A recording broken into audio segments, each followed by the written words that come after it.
大家好，今天给大家分享一个糖饼非常好吃的家常做法，不发面不醒面，柔软筋道，凉了不硬，咬一口流糖汁。其实做法非常简单，下面我们跟着视频看一下是怎么做的吧。首先我们先来和面，大碗中加入300克的普通面粉，然后往里面加入200毫升刚刚烧好的开水，给它烫下面，用筷子给它搅拌均匀。全部搅成大絮状之后，往里面加入3克的猪油。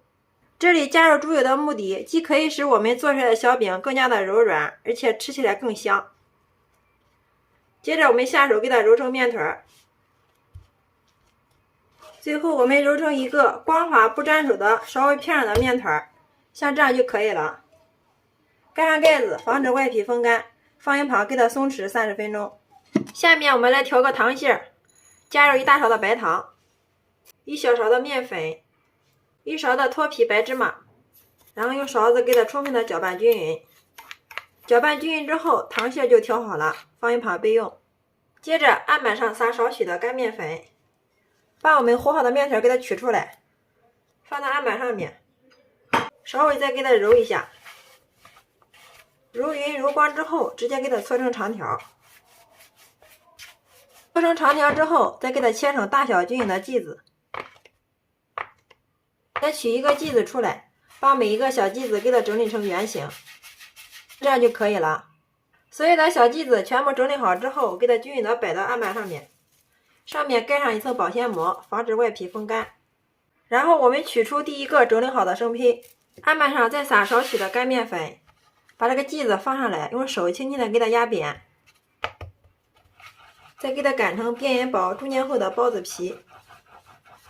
放上1勺我们调好的糖馅，接着按包包子的手法给它往里面收口。最后一定要把这个口给它收紧了。放到案板上面，再用手轻轻的给它按扁，再一个擀面杖上下给它擀开，擀成一个圆饼状。擀的时候我们尽量两边擀，这样两边的饼皮一样，薄厚均匀。好啦，像这样一个糖饼的生胚就做好了。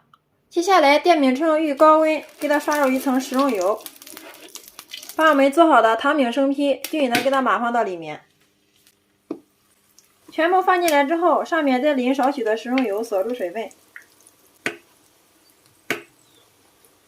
刷匀之后，盖上盖子，开小火给它烙1分钟。1分钟之后打开盖子，哇，有的糖饼已经鼓起来了。接着我们给它翻个面。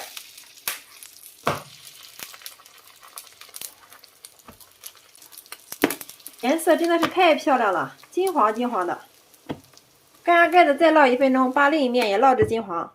烙的过程中，我们可以用铲子给它不停的转动一下，这样可以使它受热均匀，烙出来的糖饼颜色统一，熟得更快。时间到，打开盖子，然后再给它翻个面。哇，另一面也是非常的漂亮啊，金黄金黄的。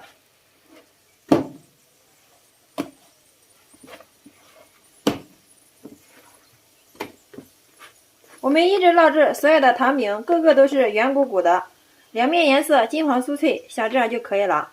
然后我们给它盛出装盘。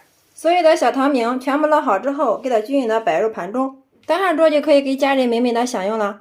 大家看一下这个颜色，金黄金黄的，看着就让人流口水哦。拿一根大家看一下，特别的柔软筋道呀，一点也不流糖。我们切开来看一下里面，个个都是流糖汁。大家看一下，非常的漂亮啊，饼皮非常的薄，特别的柔软又筋道。哇，忍不住了，先来替大家尝一下。哇，真的是太好吃了，香甜又柔软，咬上一口流糖汁，里面还有芝麻的香味，真的是太香了，尝上一口根本就停不下来。大人小孩都特别喜欢吃，因为又是烫面做的，特别的柔软好消化，即使凉了也不硬。喜欢的朋友可以收藏起来，有时间做给家人尝尝吧。大家只要按照这个方法做，新手也能一次成功哟。好啦，今天的美食就分享到这里了。大家如果感觉我的视频对你有所帮助的话，麻烦动动您发财的小手，帮忙评论转发支持一下吧。非常感谢你的观看与支持，我们下个视频再见。